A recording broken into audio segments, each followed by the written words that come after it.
Today I'll be tying for you a Zebra Midge.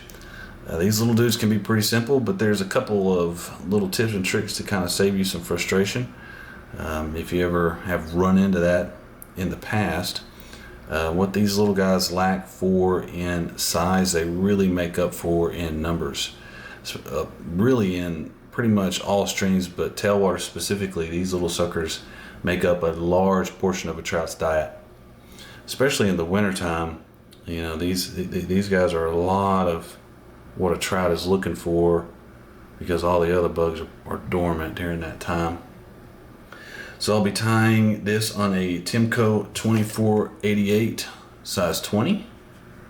Sneak that in. I'll be using UTC 70 denier in black and UTC extra small wire in silver.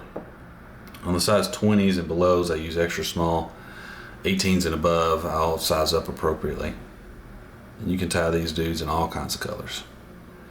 Alright, so I'm going to start my thread just a smidge behind the eye. Let me wipe that off real quick. Make sure that sucker doesn't get caught in there. Start it right behind the eye. 3, 4, 5 wraps. Get a little trim. I like to tie my wire down on bare shank because I'm going to make sure that I want to keep the body thin, but as also I want to make sure that I cover the wire as I travel down the hook. So from here, I'm going to catch that wire slightly behind the eye. So it's caught, that end is right here. And the reason for that is because I don't want to crowd my eye, so I'm saving myself room in the future. And as I start my thread wraps down the shank, I'm going to slightly pull that wire towards me in order for it to guide the thread wraps down the hook so they lay one after the other. I don't miss a spot.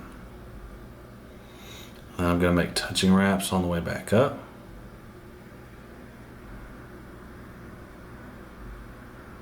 And I just jumped off the end of that wire, and that's where I want to stop. I'm going to make nice open spirals. You don't want them stacked too close together because that looks funny, and you don't want them jumping too far because that looks funny. So I usually get about 5 wraps on a size 20. From here, I'm going to stop and tie that off right on top of the hook. 1, 2, 3. And then grab and helicopter the wire off. That will save your scissors.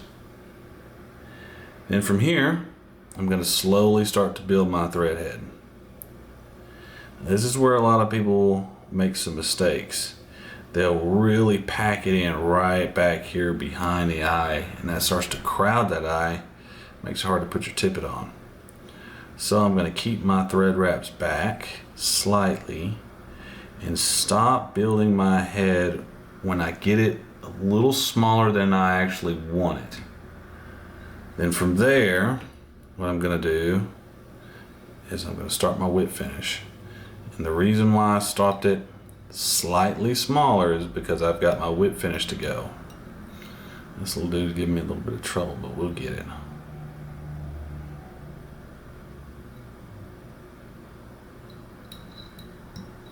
If I end up having a smaller head than I want, that's okay. You can always add another whip finish. Smooth things out. There we go. Trim your thread off close. I always like to finish with a little bit of fly head cement. With these little dudes, I like to rest my non-tying hand on my vise and my index finger on the nozzle, so I have a nice steady shot. Don't worry about that little thread. He'll disappear.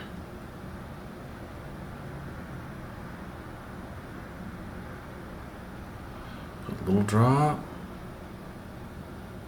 And pull that around the hook.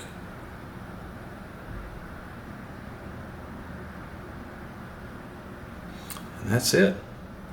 Don't worry about that fly head cement. This stuff soaks into those threads, and it will ensure that that knot will never come undone. And that's it. Twist them up, go catch some fish. Catch you next time.